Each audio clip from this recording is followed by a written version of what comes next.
I'll be talking about the most important skill a fashion designer or someone who wants to be a fashion designer has to have. Okay, so a couple of people have started fashion designing and has quit at some point. A lot of people want to start fashion designing and they are struggling to start because they feel like they don't have some skills that are necessary for running a fashion business or running a fashion company, as the case may be. But I'm just going to be sharing some important skills that you need as a fashion designer or a fashion enthusiast before you start a fashion business. If you're already a fashion designer and you feel like some skills that you have aren't enough, I'm just going to be sharing with you some of the skills that you might be needing or you don't even need. Or honestly, all skills are important, but these are the most important ones. If you have these ones and you haven't started, you can start, okay, while you build up your momentum. Okay, so first things first, you have to have the capacity to visualize. I don't mean you have to see spirits. I don't mean you have to be spiritual. I don't mean you have to be tongue speaking. I just mean you should be able to visualize. You should be able to see what you want. You should be able to, and I don't mean that to inspire you. Please, that I'm not trying to inspire you, but you should be able to visualize what you want. You want to see a piece of clothing and you want to be able to visualize how you want them to come back together.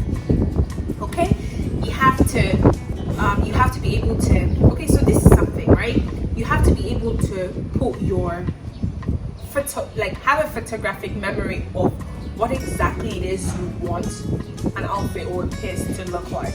Okay, this skill is so important because sometimes you employ some tailors or seamstresses, or you just employ people to do some work for you, and they're going to interpret it the way they think it should be interpreted. If you do not know, if you haven't visualized this, they're going to toss you around because they're going to impose the idea of what they think it should be on you, and most often time you end up tilting towards what works for them. Okay, so you have to be creative, and by creative, I'm not telling you to be the best fashion illustrator in the world. I'm not telling you to go train to be a fashion illustrator. If you want to do that, right, that is perfect. Please ignore the me. I'm outdoor and I just really wanted to shoot.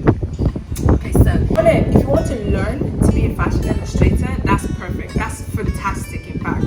But if you do not already have that skill, you should be able to still create. You should be super creative. You should be able to mix and match. You should be able to cut and combine. You should be able to layer. You should be able to, and I don't mean not everyone should be able to layer, but I just mean like any line or any area of fashion that you want to focus on, you should be able to do it. Okay, I mean creatively. I don't mean like actually sewing. I mean creatively. You should be able to focus on these things and create them. You should be able to be honest, I think you should be able to at least sketch funny looking pieces or funny looking funny looking caricatures of what you really want. You should be able to sketch them. It doesn't have to look perfect. It doesn't have to look like a professional did it, but you should be able to have like a rough sketch of what you want. Then you have it written. You have all the other details written next to it so that it's properly interpreted. Okay, so yeah, I'm not saying it's terrible to be a if you're an illustrator or you shouldn't be a fashion illustrator. Honestly, you can even seek the help of a fashion illustrator. But if you are creative enough, if your mind doesn't travel, if you don't know how to be creative, if you don't know how to create amazing pieces that work for the brand that you're trying to create or the brand that you're trying to start with or to build, then you probably should start figuring that one out. Thirdly, you should be okay, so I'm sure lots of people were hoping I wasn't going to say this, but I will say you should have an idea of sewing. You do not have to be fantastic. Okay, some people might come for me and say, oh, but you learned how to make clothing.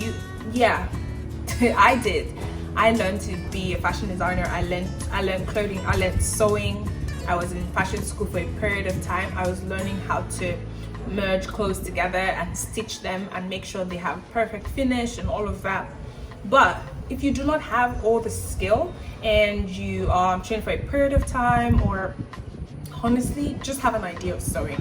I really think you should have an idea of sewing. Yeah, it's very important. As much as you might be deceived that it's not, and you think you'd employ all the staff in the world to come do stuff for you, trust me, you need to know how to stitch.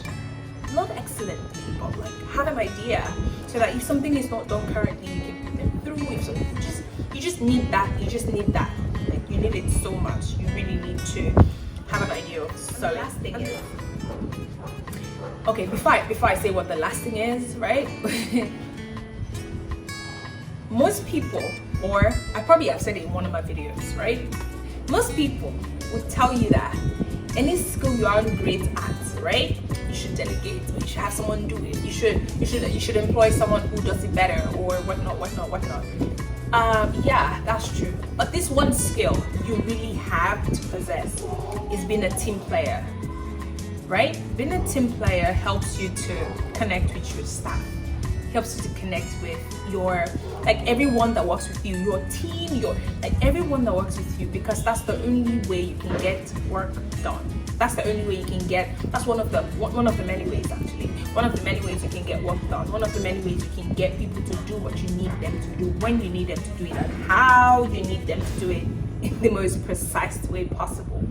You really need to learn to be a team player. If you aren't a team player and you want to be a fashion designer, take your time and go learn to be a team player, then come back, because you're going to get frustrated if you struggle with team playing.